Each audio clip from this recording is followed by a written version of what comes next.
Hey everybody, this is Mike with the One Stop Co-op Shop, and today I am doing a preview of Worldspanners, which is the newest edition of the game that's also been known as Duel of Ages. I'm going to do a solo playthrough of the first scenario in the solo co-op campaign, and then give my thoughts on the system at the end. And as always, we don't accept any compensation for our coverage, we just want to help you make an informed decision, although I should mention that I've been a huge Duel of Ages fan for years, going back to the original set, so I'm a little bit biased personally toward the game.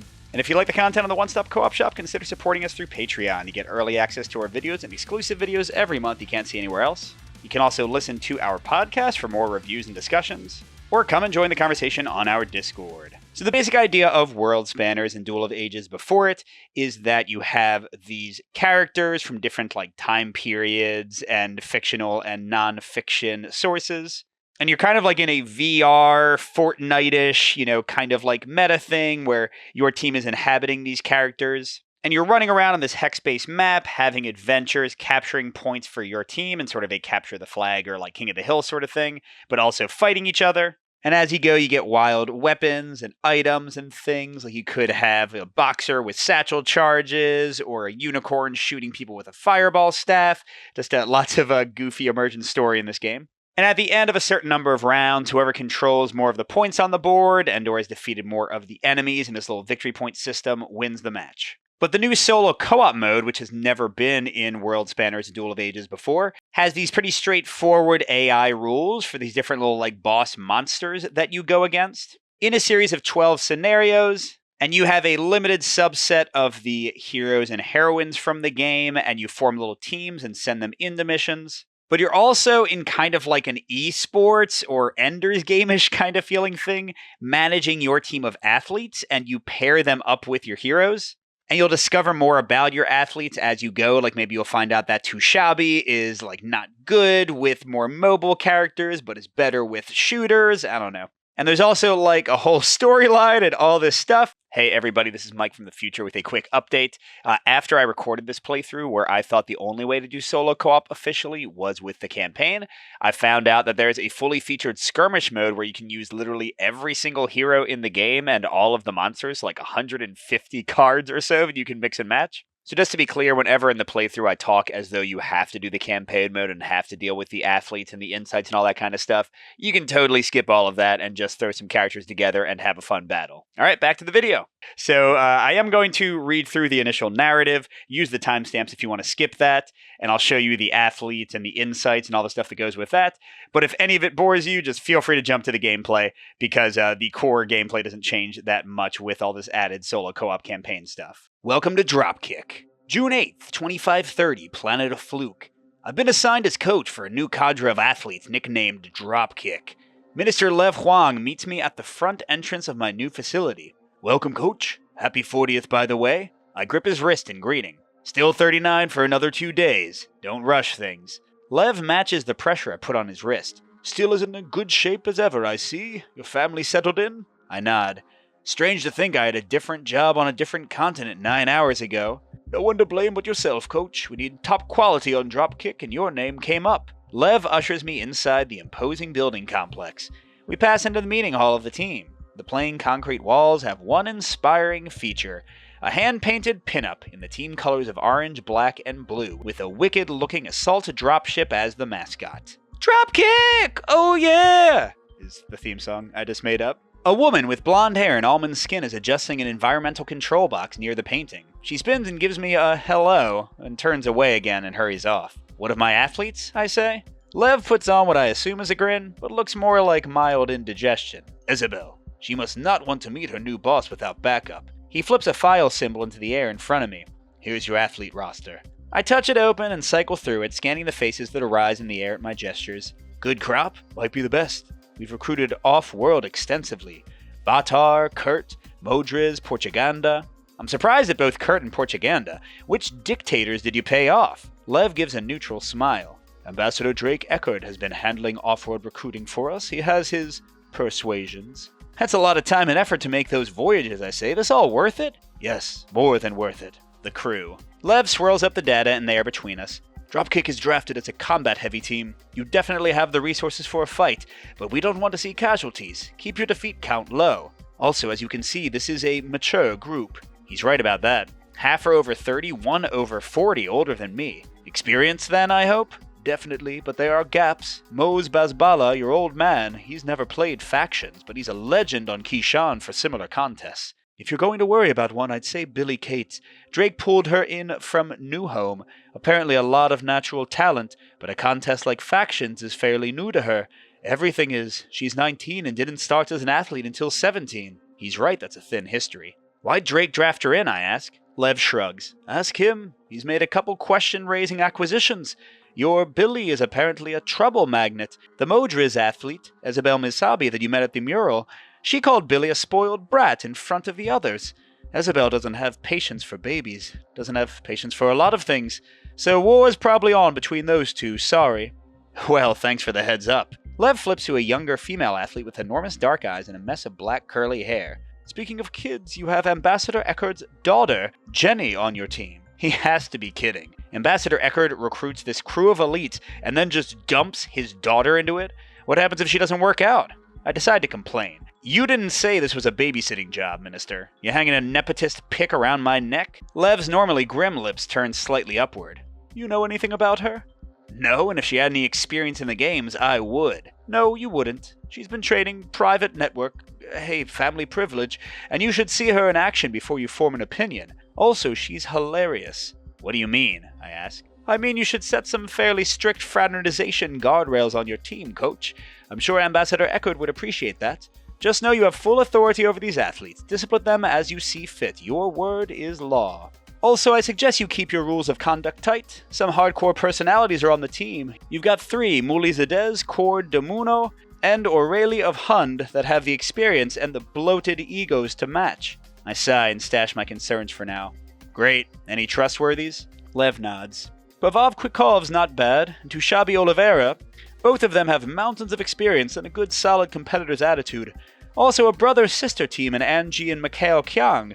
They're from the bad side of Kurt, as if there was a good side, but Minister Drake stole them away. Apparently they're pretty focused athletes. I review the roster. Okay, that leaves Mary Beth Sorrow.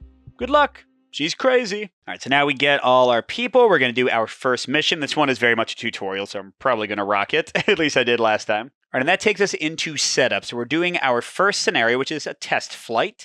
And normally you do scenarios in a set of 3, and you have to evenly divide your 28 heroes among them. So you can't, put all your combat people into a single scenario without leaving yourself at a big disadvantage.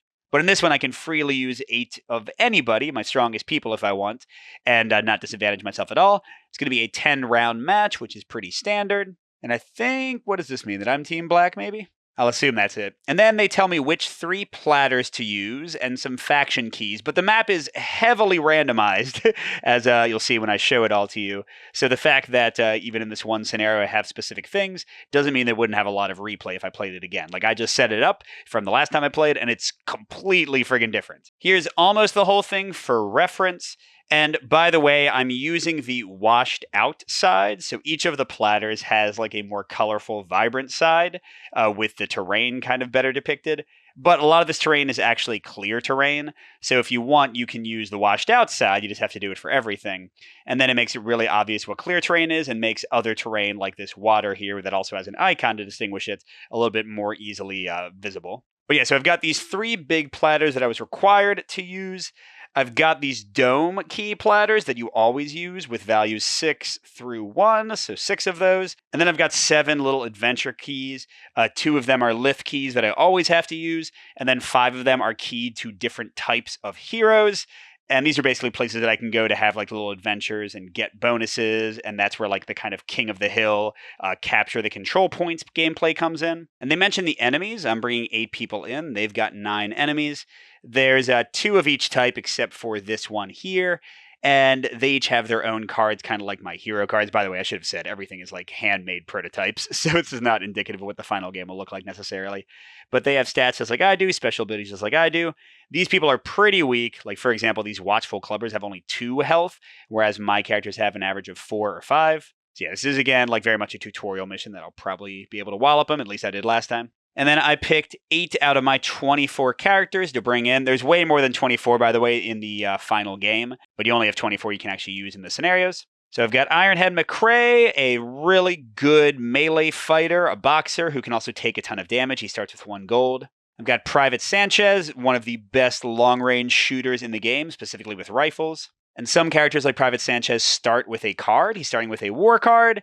It's a trident, and he's not good at melee fighting at all, but he can give that to somebody like Ironhead, or I've also got Spartacus over there. He would certainly like a trident. So these are weapons.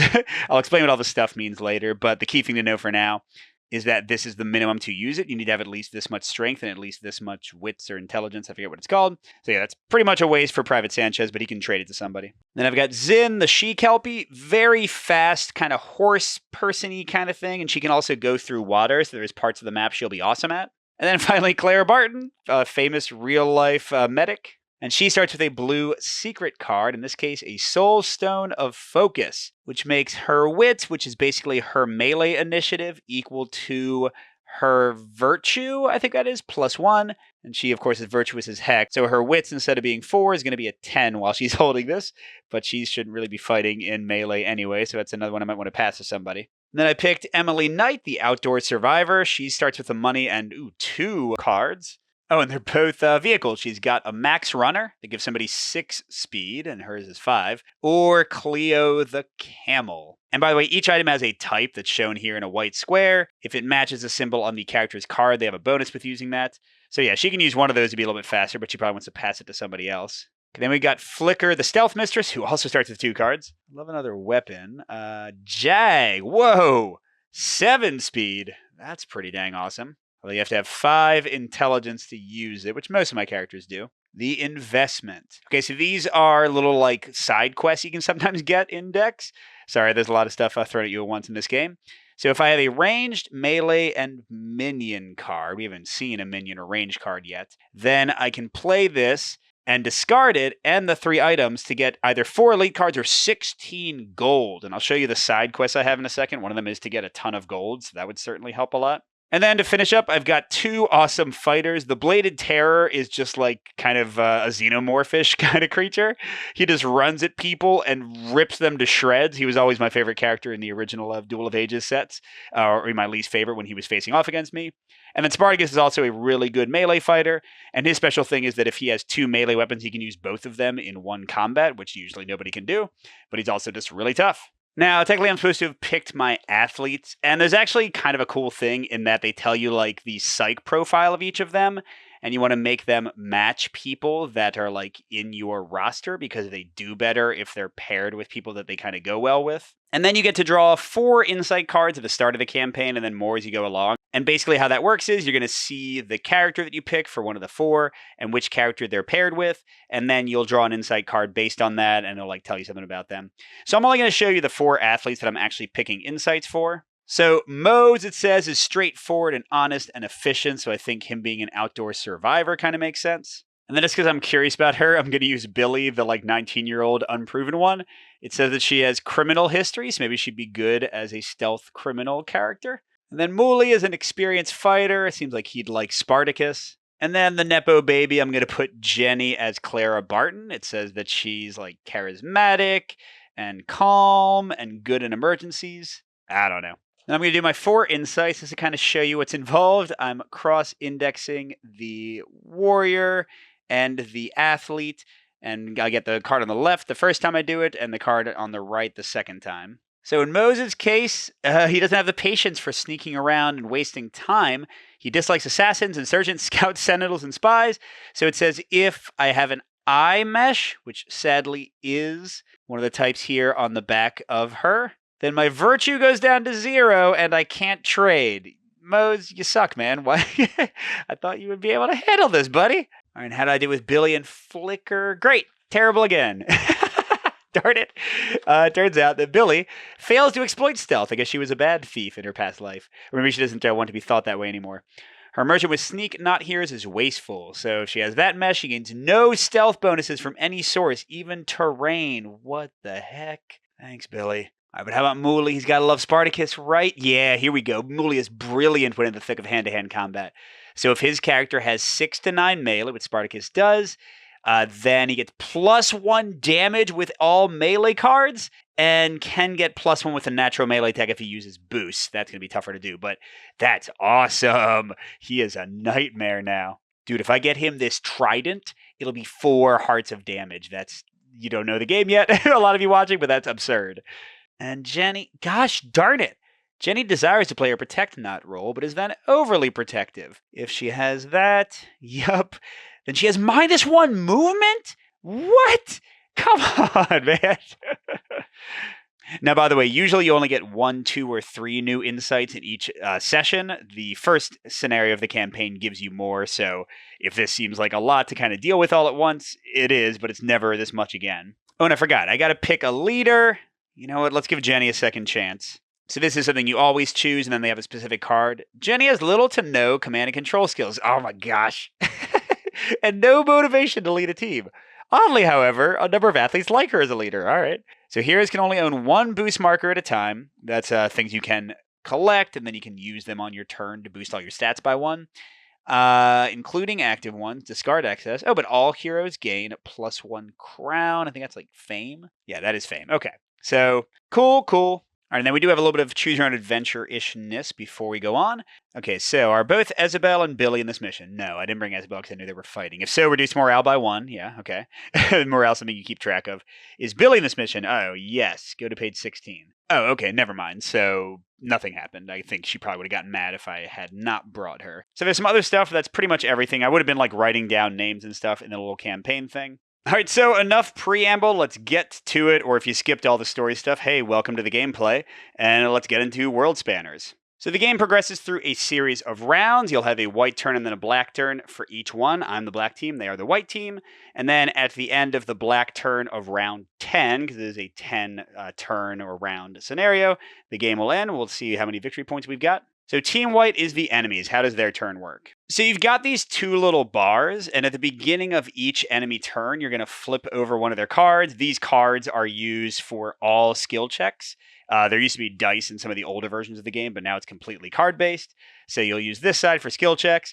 The luck thing is used sometimes. This is used for enemy AI preferences. This is used for like where you spawn onto the map. But at the start of each enemy turn during the free action phase, you're going to look at the top card's little luck symbol here and move these arrows to match 4 in this case. And that's going to tell you what each row of enemies will prefer to do. The red is mainly attacking. The yellow is mainly trying to adventure and capture those King of the Hill spots. And the blue is special actions, which can be a bunch of other things. You'll see that's the rarest result. And they have a ton of different ones of these things. Some more focused on attacking, some more focused on adventuring. But that's not going to matter for the first round because nobody's actually on the board yet. And only the last step of each round, called the reinforcement phase, is where enemies come out. Now, for me and my team, I'm going to put out 3 heroes of my choice for each reinforcement phase. For the enemies, I'm going to pick 1 row to put out. So to quickly go through our friends, this brutal Slot is the toughest fighter they have. He can really kill my guys. The little stinging scorpion people are their only range fighters. So this row sucks. We're not going to spawn them until the last chance we need to. These 2 hunting hounds are very fast and they can melee attack pretty well. They chase people down pretty well, but they're not really that tough. And besides, this row you'll see is mainly going to do the yellow adventuring icon, whereas they're going to attack a lot. And then this watchful clubber is super slow and ridiculously easy to kill. He only has 2 life. We've got another one of them here. And then these striking vipers are very fast, and they're a little bit tougher to take down than the hunting hounds. So I think the middle row is easily the weakest. So I'm going to reinforce them. You always go left to right, and then when more people are on the board, you activate left to right, top to bottom. So for each one, I'm going to draw the top card. And for my reinforcements, I get these options into these different dome keys. You can see like the 1 and the 3 and the 6 there. So like with this card, I could spawn into a 1, 2, 3, 4, or 5 spot of my choice. But the AI foes always use just the luck value, so this guy is going to spawn into 6. And all the 6s are down here near the Smuggler's Den. That's the closest adventure key where they can actually go and capture points. And they always spawn toward the nearest adventure that they can reach. So this guy's going to spawn in there. The next hunting hound is going to spawn into a 1. Which is up here toward the middle next to a bunch of stuff. The Death's Edge is not one you'll adventure at as much. That's for healing and bringing people back from the dead. But the Hope Hospice is very close. The Celestial Theater is very close, so I guess they'd spawn in there. And then finally, our slow, watchful clubbers spawning into a 3. The 3's down here, and yeah, the hopeful hospice is like right there, so they're definitely going to be there. And that's the end of the first enemy turn. They'll actually activate and do stuff next turn. And I'm going to have a similarly fast turn, just reinforcing. But who do I want to bring in? I'm thinking Private Sanchez and Spartacus, that he can maybe get him the Trident if they end up near each other. And then maybe Flicker to give somebody that super fast horse, or Bladed Terror because he's a nightmare and he's fast on his own. Yeah, let's do Bladed Terror. Okay, so first I'll go for Private Sanchez. Same as the enemy, I'm drawing a card, but I have a choice. So any dome 1, 2, or 3 I can spawn him into. Geez, there's some nasty people around here, aren't there? Well, 3 is pretty close to a few domes. We'll put our sniper right in there. Anyway, sorry, I just tilted things a bit so you can hopefully see the standees better. Okay, then I said Spartacus was next. Come on. 4 through 6.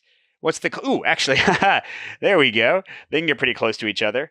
At the beginning of a round, during what's called the free action phase, you can trade things with somebody who's next to you.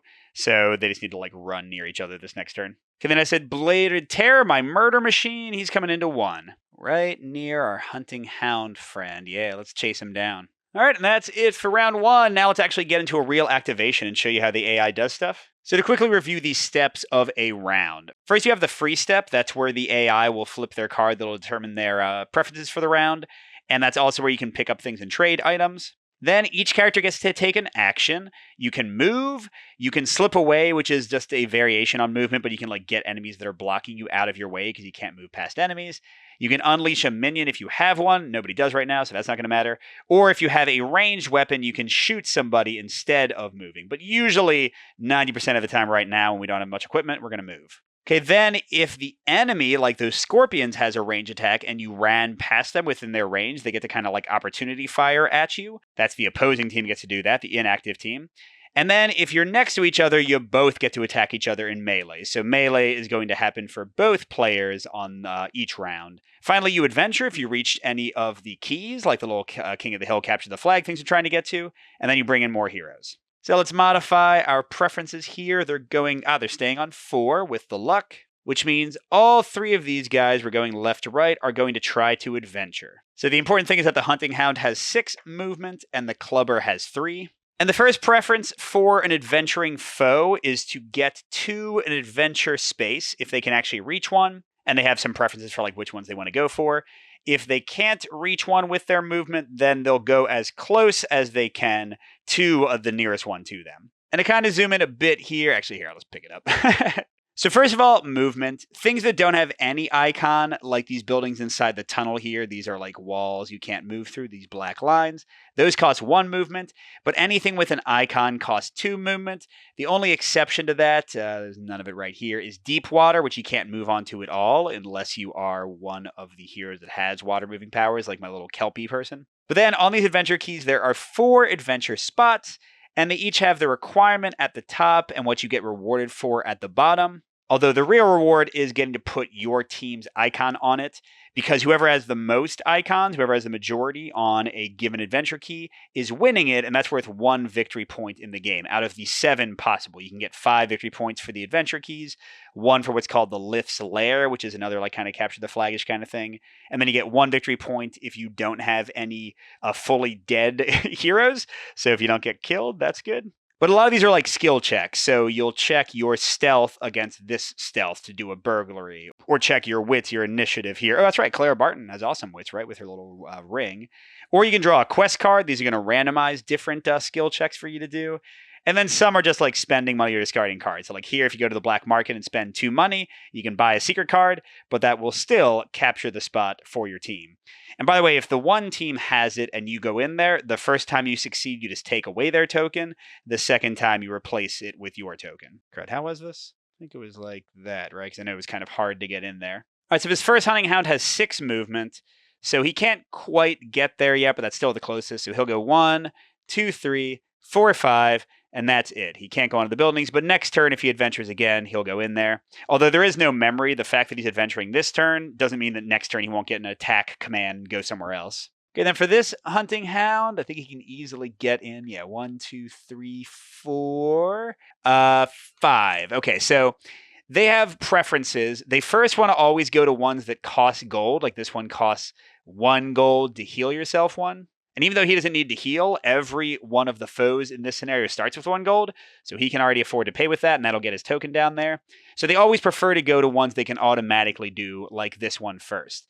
If they can't do that, they'll go to ones that have a skill check. If they can't do that, that's the only time they'll go to the randomized quest one, because they don't know what that's going to be. So anyway, he's going to go to the infirmary and capture it in a second. And then finally, our A1 Watchful Clubber, slow as molasses, is not too slow because he is going into the scholarship space, and he's going to check his intelligence, which, is actually pretty darn good. 6 is higher than 5, so he'll have a very good chance of succeeding there. He's a smart boy. So they've all taken their actions. I don't have any reaction attacks. Even if I had guns, you can't see out of domes. Think of it as like being inside like a building, and then you walk out through the door when you're ready because you just spawned in. There's no melee attacks because nobody's next to each other. So we go right to adventuring, and B1 didn't reach it yet. B2 is going to spend his 1 coin and automatically capture the infirmary for his team. And generally speaking, whenever you do an adventure, you're going to flip a card and they will just spawn again. So they're going to the 4 spot this time. And that's up here near the Green Veil and Steel Bastion spots. It looks like this 4 is going to be the closest to those. Okay, and then our clubber has 6 intelligence versus 5. There are positives and negatives you can also gain based on your type of character, but the foes don't do any of that. So here's how skill checks work. He is 1 higher. So you look, this was a bad card for him.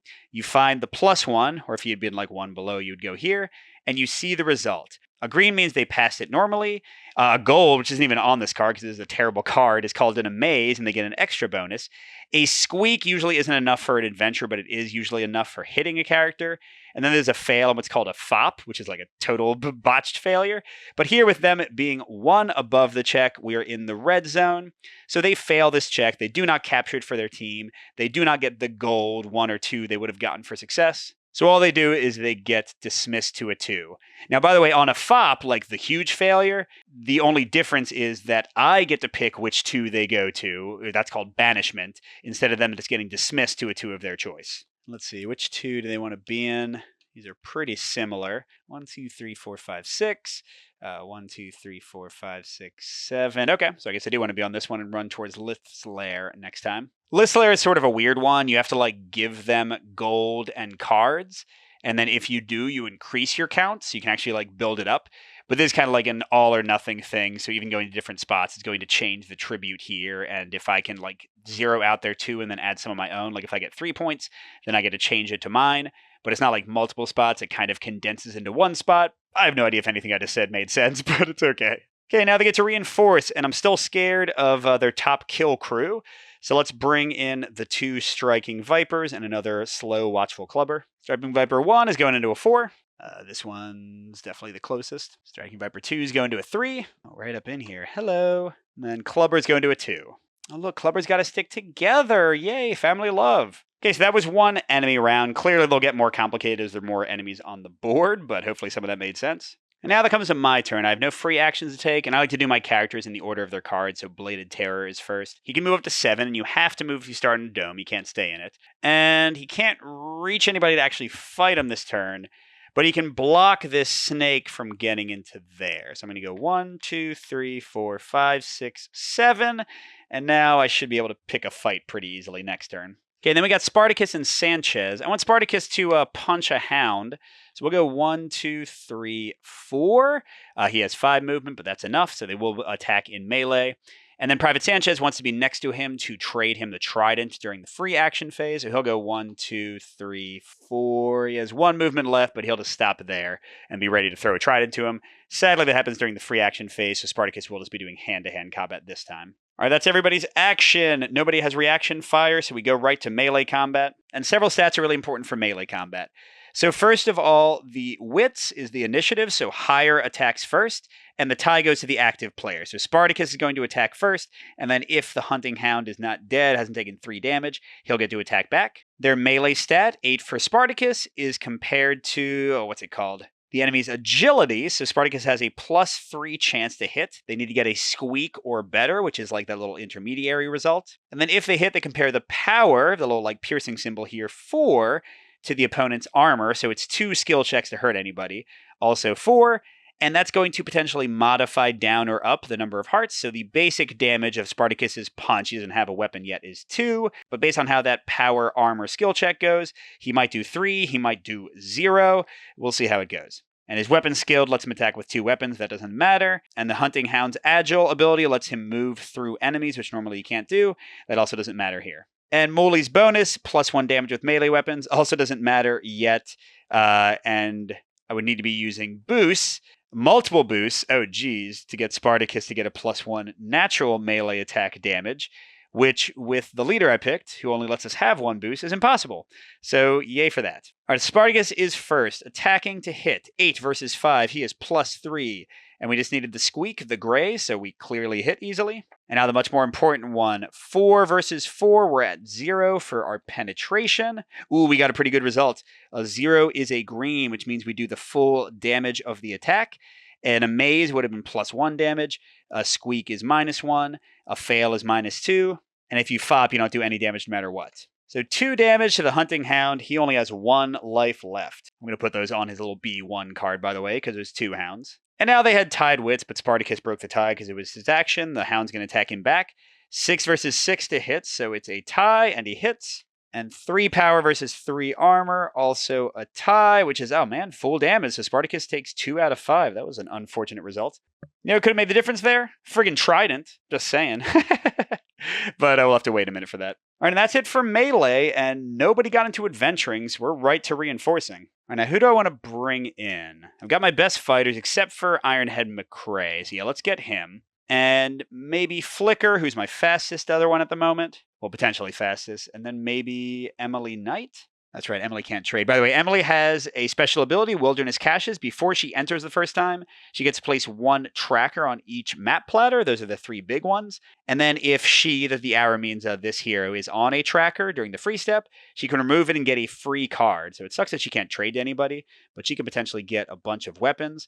She's pretty good at range combat, not so much at melee. So sure, she'll be the next one to come in, and we can get her kind of gearing people up. Oh, she can't give them friggin' stupid Mo's not going with the program. Now, so let's bring Ironhead in first, 5 or 6. And yeah, he's a bruiser like Bladed Terror, and these really weak guys with very low health are right there, so let's get him ready to kill them. Remember, killing people is not like the main way to get victory points. You can only get a maximum of 1, but it does stop them from adventuring and killing you, so it's still pretty valuable. Okay, and then Flicker, who's very fast and gets free money if she's in buildings. She's coming in 2. Oh, geez, 2 and only 2? That's not a great result. Okay, and then Emily, I have to place these on platters. So I should note the type of each character. She's got like this little like homestead one. That means the commoner faction. And that's going to make her way better at the adventure key that matches it, the Green Veil one, and worse at some other ones. The 2 like little icons here shows which ones they're bad. Like so warriors are good at this one, but these other 2 are bad at it.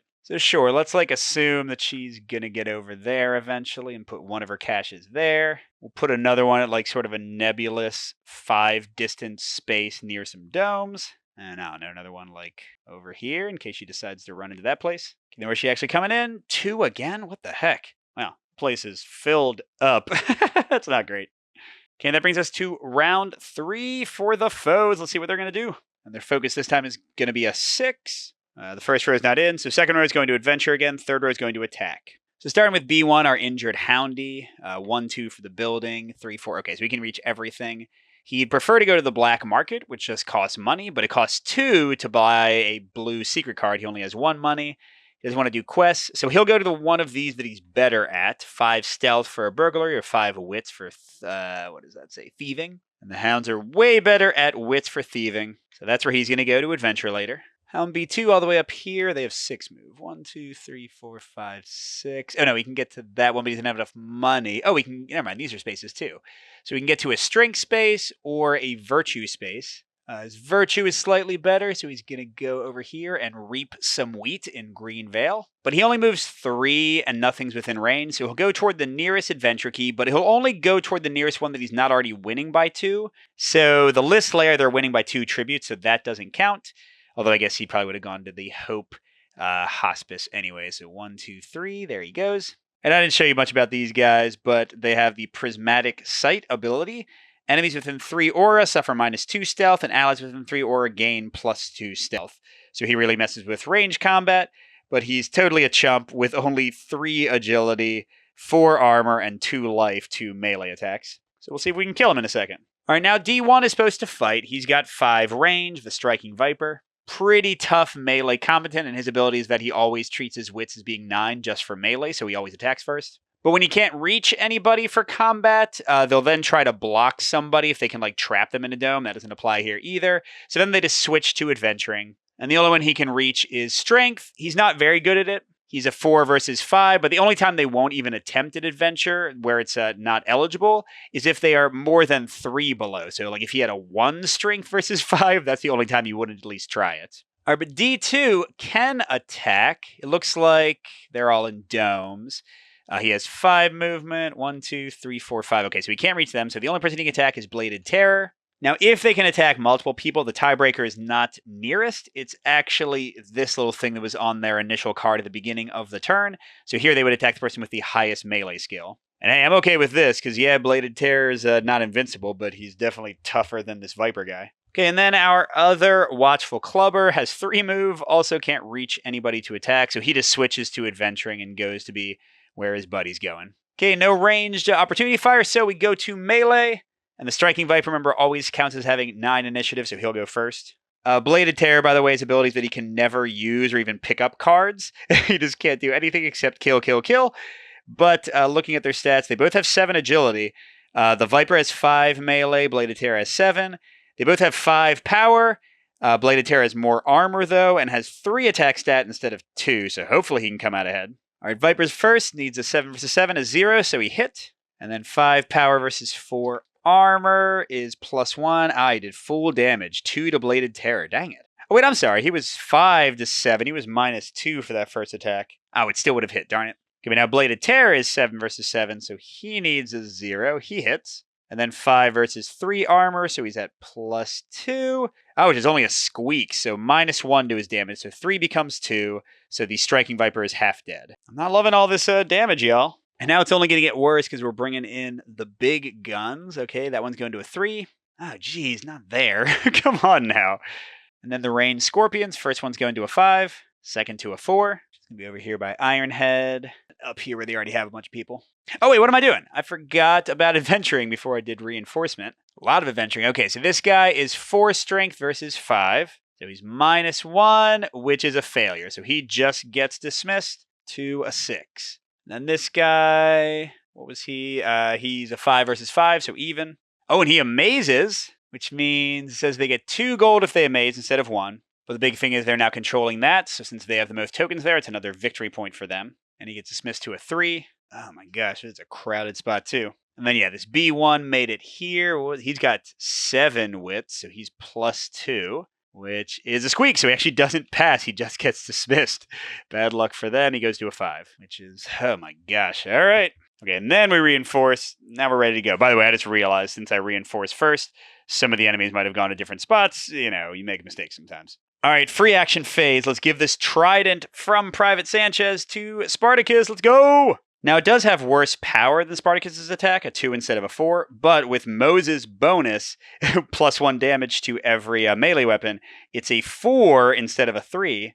Oh, and come on, I thought Spartacus would be good at tridents. Didn't he use that in the movie? But nope, he's not especially good with any melee weapon. I guess he just likes them all. All right, but that's my only free phase 1. Now, what do I want to do here? There are enemies all over the place, some of them pretty nasty. Bladed Terror is already hurt. Ironhead can take more damage. These guys only have 2 life. It should be kind of easy to kill them. The Striking Viper is down to 2 life. But this is their nastiest combatant, and on most results, he's going to come attack us. But he's only got 5 speed, so if I move far enough... all right, let's see. All right, so first, Emily Knight. She's got 5. 1, 2, 3. Oh, I just realized something. The A2 guy who couldn't attack anybody, before they switched to adventuring as their next choice, they actually try to block the domes. Like here, now they can't escape. You see how he did that? So that's actually where he would have gone, interestingly enough. So he's just in their way. Between her and Flicker, they're both terrible fighters, but Flicker's even worse. So I guess Emily will go there. Flicker will just literally chill. They both got like horses and all these other crazy things, and they can't do anything with them. Bladed Terror, I want to try to kill this guy. 1, 2, or maybe 3, 4, 5, 6. Maybe he can kill this one, although the biggin can come get us. Whatever. And then Iron McCrae, 1, 2, 3, can try to kill that guy. Spartacus can't fight anybody yet. He could kind of hang out here and block this place up. But is he any good at this one? It's stealth and bad for the... Oh, man, yeah, Spartacus is a crown type, so that's too bad. Private Sanchez is a warrior type, so he's not especially good or bad. And he does have 9 stealth, so he could do great with that. 1, 2, 3, 4, 5.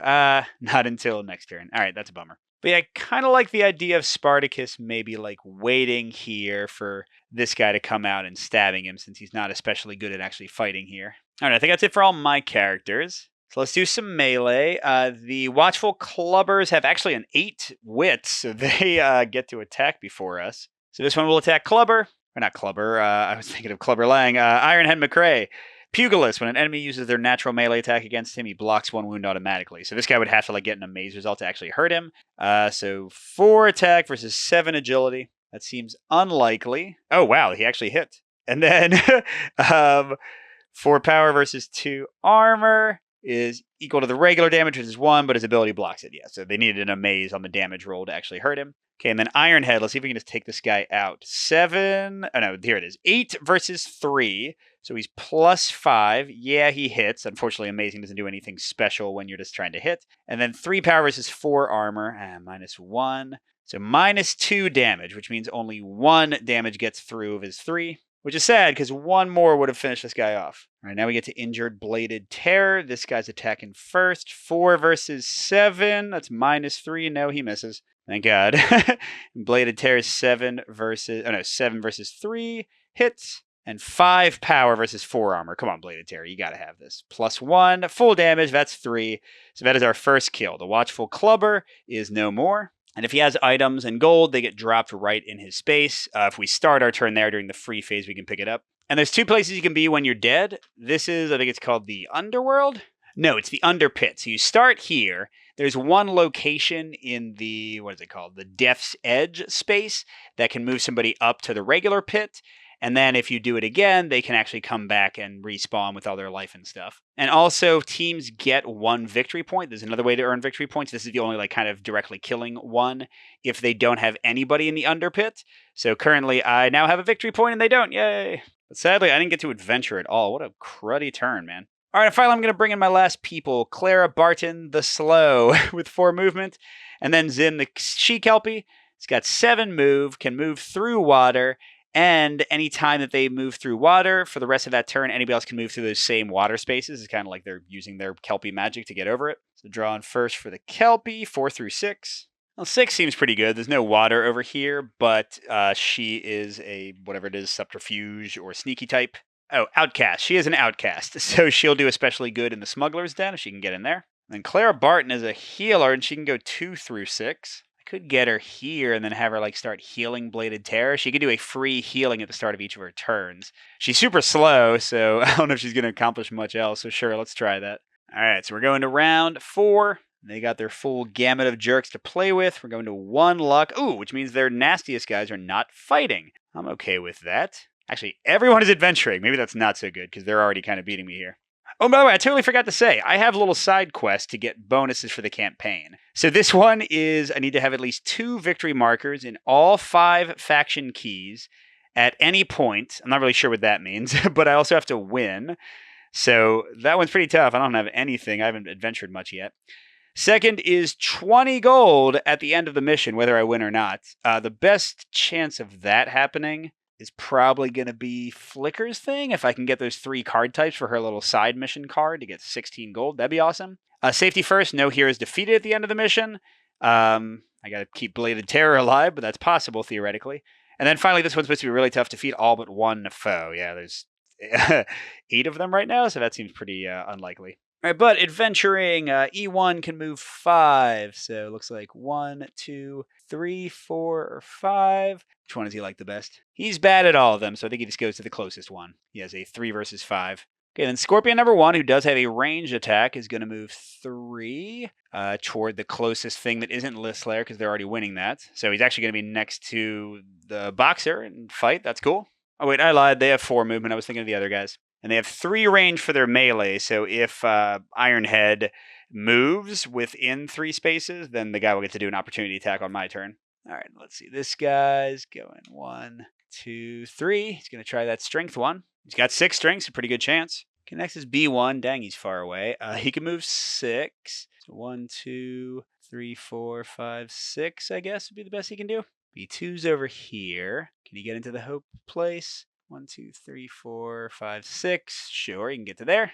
And the A1 slow guy who's still alive. They're still ignoring List Slayer, so he'll also go toward here. Now, they're about to probably start ignoring this one, too, because they're almost certainly going to have at least 2 things there, and that's kind of their breaking point. Okay, then D1, I believe that since this is still the closest, he'll go in here, fight with Spartacus, and then try to, like, switch spaces with him, because what you can do on your turn instead of doing regular movement is swap with somebody adjacent and then just move 2, regardless of your regular speed. So I think that's what he would do. D2 will go on to the quest. That's the last one they want to do, but he has no other options. And our friend A2 is dead, so he does nothing right now. All right, so the only melee is here between the undamaged Striking Viper and Spartacus with a spear. See if I can get all this on camera. So they, with their ability, have 9 wits. So 5 attack versus 6 dodging, which means they're -1, so they miss. Nice.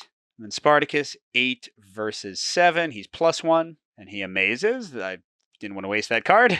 And then he's going to use his trident, so it's 2 versus 3 armor. He's -1, which is -2 to the damage, so 2 still gets through. Now, would it have been better if he'd used his natural weapon? No, it would have been -1, only 1 would have gotten through. So, okay. So like the other Striking Viper, this one is half dead. An important thing to say about weapons, by the way, almost all of them have this skull icon. That means once you actually kill an enemy with it, the weapon goes away. It is trash. So you can't just like get a, tactical nuke and destroy every enemy on the board with it. All right, now as for adventuring, there's so much. Let's do this guy first on that one. He's 5 versus 5, so he passes, which gets him a gold and takes him to another spot. This guy's got 3 gold, by the way. I'd love to make him drop it. He's going to a 5, I guess over there. Although now they don't want to go to either of those, so he'll have to travel quite a bit. I really want to get somebody with like a ranged weapon to just go over here and shoot them. And I do have an option to do that, by the way, that I would rather not use, but you can go to certain locations and buy these items in the market. But additionally, you can take them during your turn. This is a solo co-op campaign rule only, but you lose victory points from your final result for the mission. But I could like get a Navy pistol, or for my sniper guy, get this brown vest with bayonet, 4 power, 3 attack, 6 range. You could just mow down people. All right, but that was one adventure. This Viper on a card, so we draw for this. Let's see what little story's going on. Pay attention, right here is the liver, and over here is the spleen. Don't cut here, there's an artery. Think you've got it? Or the Viper, the Vipers are smart as heck. The Viper's been doing anatomy for years. So he's +2. Oh, and he got an amaze! Look at that. Good job, Viper. Which means you find a more effective arrangement of the innards. Okay. So how this works is he gets the amaze result. He's going to get 2 cards. And they always take from the war deck, like the basic attacking items deck. And then additionally, based on a character's virtue when they amaze, they'll get bonus coins. So if he had 3 or more virtue, he'd get 1 coin, 6 or more 2 coins, 9 or more 3 coins. He's got 4. So he'll get a single coin and 2 war cards. And that guy only has 2 life left, so I definitely want to murder him and take his stuff. And of course, since he beat the mission, he gets that. Why are they destroying me? But I should note, even though they have so many at that one spot, it's still only worth 1 victory point. So if I go and win in a bunch of other places, I'm not in that much of a rut. All right, what are his 2 war cards? He's got buckskin leather, which puts his armor to 4. It was 3 before, so that's not too bad. Oh my god, he's got a battle axe. Oh, and he's the one who has like 9 attack speed. 3 damage and 5 power. I don't even know who I want to send against him. Can I just shoot him with a gun, please? Yeah, and he is easier to hit with a gun than... Maybe I will take a victory point hit and get a bullet to go for this guy. But where's he going? 1. All right, near where he already was. And then little bossy guy here. He's only 3 intelligence, so he's -2, which means he fails but doesn't fop, so he's going to go to a 6. Right in the thick of things, and Spartacus is hurt. I don't love that. Oh, geez, this guy's doing a friggin' adventure too. A strength adventure. He's at 6, 1 over. Dang it! Man, this went so well last time. Why am I getting my butt kicked in the tutorial so badly? All right, and they're going to a 5 as well. But it's okay. You know what stopped adventuring? Murdering. Let's try to kill some people this round. So this guy's already down to 2 life. So I think Spartacus is going to stay there. I'll have Sanchez go into advent. Oh, wait, do I have any free actions? Don't think so. Claire Barton can't heal because she's inside a dome, I think. Yeah, it says they have to be adjacent, and that doesn't count as adjacent. So yeah, Private Sanchez going to go in and burgle. Spartacus is going to stay there. My sea Kelpie. 1, 2, 3, 4, 5, 6. Oh, crud. So she would just have to stay there and potentially get attacked by this guy. Well, hey, maybe she can punch him. I don't know. So I want her to go in there and adventure in a second. Ironhead, what do you want to do? The A1 guy only has 1 life left. The Hound only has 1 life left. They can both get shot by the Scorpion.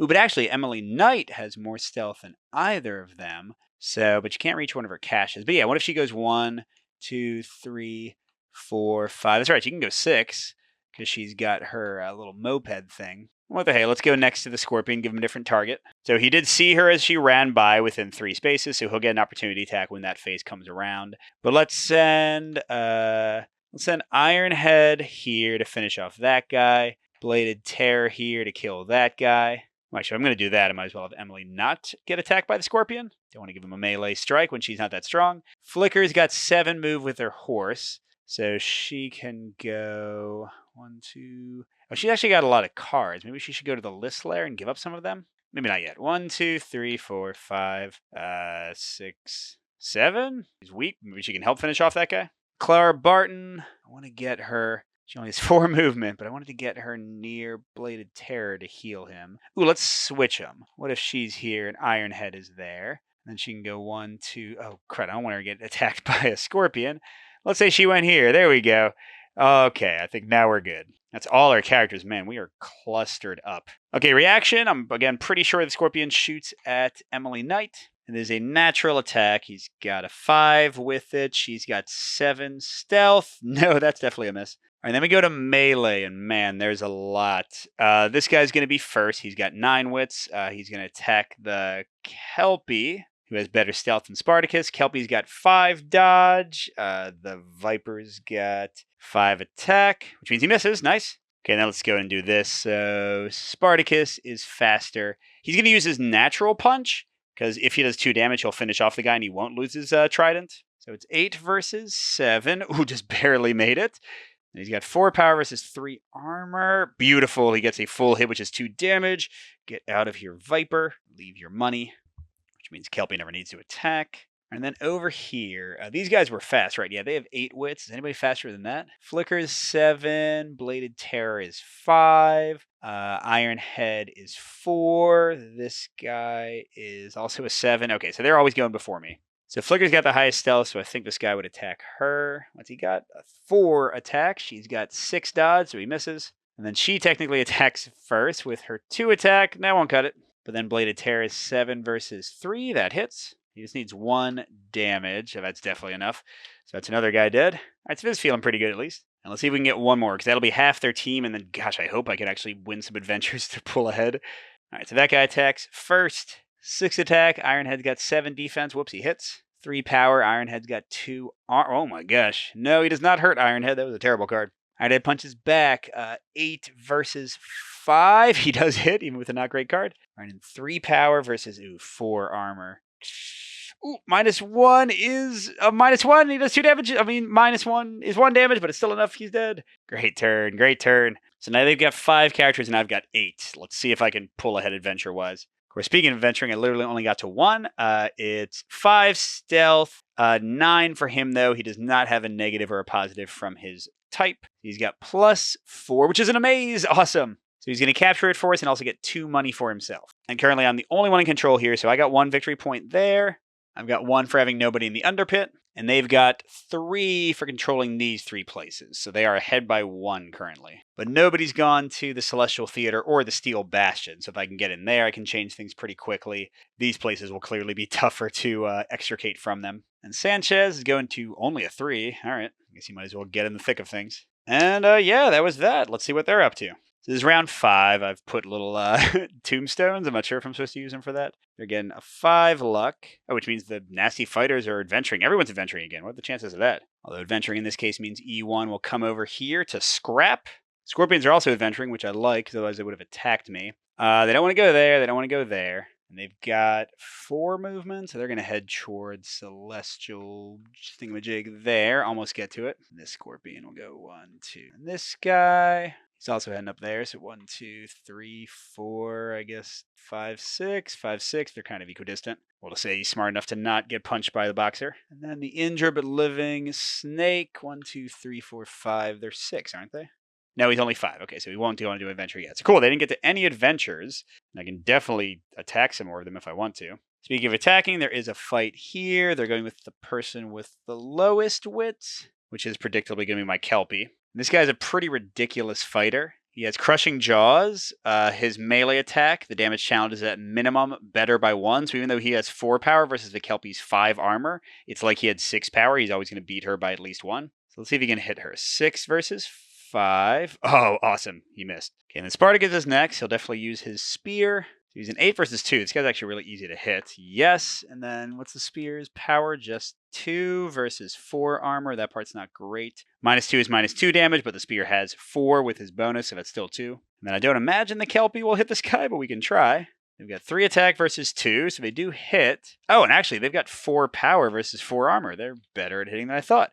-1, they actually got a damage through. This guy's half dead. Good job, Kelpie. And that's it for their turn because they didn't get any adventures, so let's see what we can do. So one big thing to keep in mind here is that the Scorpions will attack people as we run around. It's not such a big deal that we shouldn't do it, but it is a little annoying. Oh, free action. Clara's going to heal Bladed Terror. During each free action, she can heal an adjacent ally for 1. Good job, Clara Barton. You clearly understand alien physiology really well. All right, now what I want people to do, I want to do adventures, but I also want to kill. Let's have Bladed Terror in his new healed state. Go 1. Actually, he could go 1, 2. The guy would try to shoot him there. 3, 4, 5, 6. He can kill that guy, but he's only have 4 life, so I hope the Scorpions don't all attack him. Oh, you know, it does say in the rule book that when they're doing reaction fire during my turn, they just attack the person that's the easiest to hit, and then the person that's the easiest to wound if it's still tied. So they don't care about their previous priority, which probably also applies to melee attacks. So I don't have to be worrying about that as much. All right, so we'll see who the easiest to hit of people that run by them are. I want Emily to go get her item, even if she has to fight a cat for it. Boxer's going to go 1, 2, 3, 4, 5. Because he's actually awesome at this one. It's his home base, so he gets +2 to it, and then he's really good at fame, so it's going to be a 9 versus 5. Claire is slow, but hey, she can still get here, because that's her best thing. She has a 9 versus 5 again, so I should be able to get rid of one of theirs. Oh, and geez, that's her home base, so she has an 11? That's pretty good. And then Private Sanchez, 1, 2, 3, 4, 5. Let's try to just do a random quest, see if he gets lucky. Because he's not very smart, and he doesn't have... Actually, he does have enough money to heal. Oh, but he's not hurt, so, bleh. Now what's Flicker going to do? She's not super smart. She doesn't have enough money. I guess she can just take her 7 movement and keep heading somewhere else. Smuggler's Den is the one she's good at, but there's a pretty decent chance that we'll already have 2 from the Kelpie there in a second. Now she can, as a free action, get 1 gold each turn she starts in a building. So maybe 1, 2, 3, 4, 5, 6. Why not? And then she can head somewhere else later. Finally, speaking of the Kelpie, 2, 4, 5, 6. No, she's terrible at that. Let's have her do the quest, because this is her home base, so she'll have +2 to whatever skill it is. And just Spartacus to stay here and try to kill that guy? He's got 3 life left. They've got 3 life left. They're both really tough. I'm not sure who would be most likely to win here. Well, what the hey? Spartacus lives for battle, right? Let's go for it. Oh, crud. I just realized the person that Bladed Terror ran next to is the guy with a battle axe. Glad he healed. All right, so now looking at the many people who ran by the Scorpions, I think Clara Barton has the easiest chance of being hit. They have a 5 attack. She has a 4 stealth. So the first one hits, and she's only got 2 armor. They got 5 piercing, although it's only 1 damage. So +3, so she takes 1 damage. She's left with 4. Second one also hits, and also does a damage. So she's got 3 life left. All right, now we get some intense combat. I don't know if this is going to go well, y'all. I think I'm going to use my trident. With the 4 damage, I have a better chance of actually killing this guy. He's got 6 life total. Ooh, and Spartacus actually goes before him, so if I get really lucky, he'll never attack at all. All right, to hit, 8 versus 2. That part's easy. And now 2 versus 4 armor. Oh my gosh, I think that's got to be it, right? 2 versus 4 is -2, which is still full damage. That's 4 damage. So the trident is gone forever. But the Brutal Slaw is slaughtered. Ha ha ha. Drop skull. That's a double gold spot now. Nice job, Spartacus. That was great. Now, next, let's do the other one that's stressing me out. This axe dude. So he attacks first with his quick strike. He's got 4 armor. He's got a freaking battle axe. Oh my gosh. He's got only 5 attack versus 7 defense. My best chance is just that he freaking misses. -2. Yes! Okay, thank God. Because I don't know if I would have survived that 3 damage, 5 power attack. Okay, let's see if I can hit him back. Because he's only got 2 life. That's got to be a hit, right? 7 versus 7. 0, barely. And then 5 power versus 3 armor. We got +2, which is full damage. You're dead! So he's leaving 2 gold behind. And also, I'll leave that little blue marker to show his leather and battle axe. Bladed Terror can't pick him up. He don't care about items. But yeah, that worked out awesome. And then, oh gosh, she's fighting the dog? Seems like a poor choice. Oh, that's right. She wanted to pick up her stash, but yeah, I don't know if this is going to go very well. He's first, 6 versus 4 defense. And yep, he hits. 3 power versus 2 armor. He does -1 damage. Okay, so only 1. That was not too bad. But I highly doubt she can do anything back. 4 versus 5 defense. Oh, hey, she hit. Good job. And then 2 power versus 4 armor. Yep. -2 damage makes her 2 become 0. So that was kind of a waste. Hopefully that guy runs away. It doesn't hurt me more. Today we're finally adventuring a bunch. Let's see how Ironhead does here. So he's a 7 fame versus 5, but because he matches the location, he gets +2. So it's 9 versus 5. +4, just a pass, not an amaze. So he gets a gold, and we take that. That's 1 victory point for us so far. And he gets spit. Oh, only a 4. Actually, that's kind of good, because that's up where I need to be to do more stuff. Although, geez, he's got a minus to that one and a minus to that one. He's terrible in both of these. Okay, next let's do Clara Barton's 11 versus 5 +6. Barely got the amaze. She gets 2 money and sadly only removes their token, doesn't replace it. And then she's going to a 4 to 6. Where does she want to be near? I guess 4 is going to be fastest with her bad movement to quickly do something and then teleport again. All right, Sanchez is doing a quest, and he has no pluses or minuses, so this is just straight up. Hopefully it's something he's good at. Strength? No, not so much. We have over 400 wounded from the eruption coming into the hospice. I hope he can go days without sleep. He's a sniper. He should be awesome at this. Come on. Well, he's -2. He has 5 strength. Doesn't seem likely. Nope, he fails. You can't hack it. So this card stays on top, so at least now I know that I want to send a strong person there if I can. And then he gets sent to a 1 to 4. 1 seems pretty good. The last one for now is my Kelpie doing a quest, and she does match it, so she's +2. We'll need to negotiate a new work contract with Crown District. Represent our interests. So it's a 5 fame. She's got a 1 fame. Great. But because of the leader card from the girl who didn't want to be a leader, she's up to 2. And then because she matches the location, she's at a 4. So she's only -1 instead of -4. Still not great. Oh, definitely not great there. So -1 is a fop. Crown District just decides to go the slavery route. Ouch. All right, so this will stay on top for somebody else to do it better. Spartacus is actually decent at fame. Maybe he can do it. And then I'll see with a quick check of the rules. So I'm just going to say they send us to the farthest away luck one. Why not? So put Kelpie in a corner in this 6 spot. All right, and this is going a little bit longer to record, so I'm actually going to stop there. We've got 5 more rounds left, although they would go a lot faster since like 2/3 of their team is dead. But currently how things stand, I'm winning there, so that's 1. They're winning in lifts, so that's 2. They're winning here. So I have 1. They have 1, 2. They're winning up here. That puts us to 3. But I'm winning down here. It puts me to 2. And I don't have anybody in the under pits, so that gets me to 3. So right now the score is tied, but I, again, have to imagine with me having almost 3 times as many characters as them, I would hopefully pull into the lead. But let's talk a bit about the game and my thoughts, and we'll finish up there. So first, things about Worldspanners that I love, and I've always loved these about the system. I just really like the character variety and diversity. Like when you have a team that has a lot of melee fighters versus a team with a lot of range fighters, especially when you can do some quests to kind of kit them out. That's really cool. You sometimes have more mobile or less mobile teams. You have teams that are better at adventuring, worse at adventuring. You sometimes have tanks that you just like use to block off keys. So the diversity in teams and the strategies that emerge from that, combined with the variety of like items and things you can get, which will again change your strategy. I always have liked that about the game, and it continues here.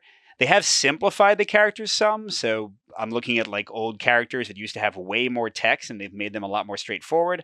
I think that's all for the good of a game. This has always been a game that has a lot going on, So like when the characters used to have 15 abilities instead of just one, it was kind of a lot. So yes, the characters are slightly more similar to each other than they ever were in the past, but it makes the game a lot more streamlined. Now, a quick note on the solo co-op specifically. The fact that you're limited to only 24 characters instead of the 100 or so that are in the full game, that's not great. I think it's because of that insight thing and because they needed to have like numbers and how well the people go with each type of hero. So it would have been like crazy to try to include all 108. But yeah, I think if you're just like kind of playing a skirmish, then you should be able to use all the characters. And I definitely like that about the game. The items are also really cool. Now, you saw this was kind of an item-light mission. I was mostly just trying to kill people, but I could have very easily gone on more quests, tried to get more cool things, and you can get weapons, you can get armor, you can get rides, but you can also get, like, pets that you release, and you can have, like, tigers running around. What is that card? Tigers running around the arena trying to fight people. You can throw grenades at people. Like, there's a lot of fun stuff, and certainly the immersion story has always been a strength of the game, like when my Kelpie, rode around with their tiger pet and murdered everybody. So again, the game thrives on variety and like little stories coming out and excitement, and I think that's still the case here. Now, the actual tactical movement portion of things, that's going to be some people's bag and other people not so much. There is certainly a lot going on. I appreciate the new choice to have the more muted and the more vibrant colors, because it is a lot easier to see at a glance like where the terrain that can affect attacks and movement are and kind of plan around that. But Worldspanners has always been a fairly complex game with all the characters you have to juggle, and that's still the case. I like the fact that now you can play it cooperatively, because this has always been a game where if you have a friend, to even split your team into 4 and 4, it already makes it so much easier to keep track of everybody.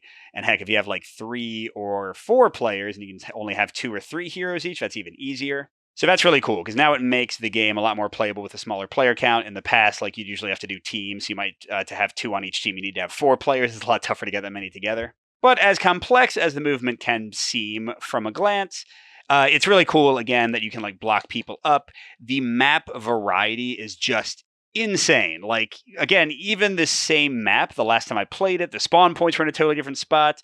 The adventure keys were all like on the same side, so it was more of a slog, and like there was a lot more range combat trying to get to them. So the exact same map is going to play out really differently. And the fact that they've got like 12 scenarios, or you can probably just randomize them too, like you do in the competitive game, that's great. So yeah, don't be too intimidated by this. It's not like as complicated as a full-on hex war game could be. But there is a lot of tactical considerations in the movement of your characters, and it's not going to be for everybody. Now, as for the new enemy AI, it's pretty good.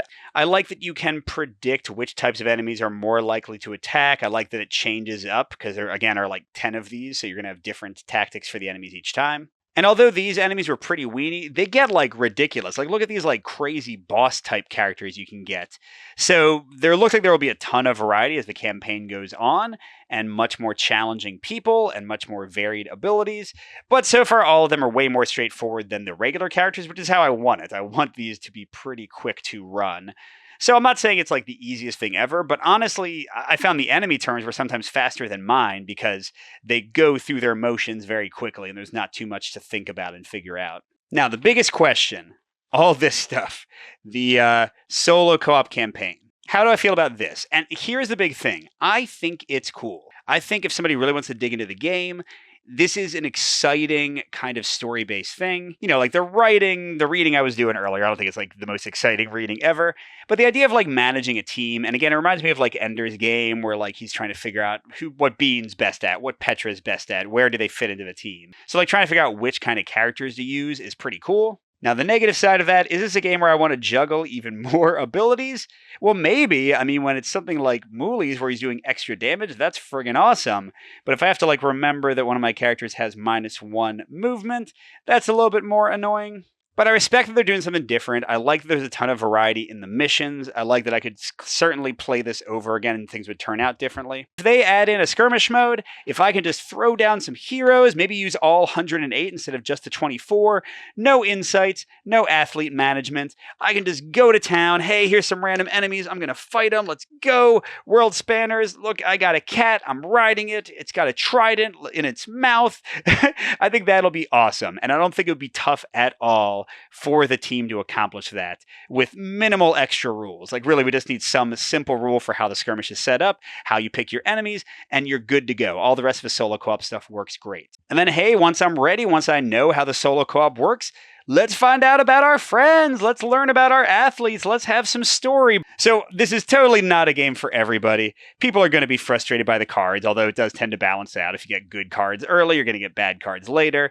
Some people aren't going to like all the movement, tactical puzzle. It's not always fun to keep track of all the abilities and, draw and then draw again. Like, all these things are not going to be for everybody. I'm used to them because I've played Worldspanners over the year. I love it. I think it's tons of fun. I think the variety in maps and characters and stories and items is just great. So I'm so excited that they have this new foe mode. I'm so excited I can finally play this solo co-op, teach it to my kids, divide up my team. All right, everybody. So that was a partial game. Hope you enjoyed it. Thanks for watching. Go check out the crowdfunding page. The game is live now. Good gaming, and I'll see you at the next stop.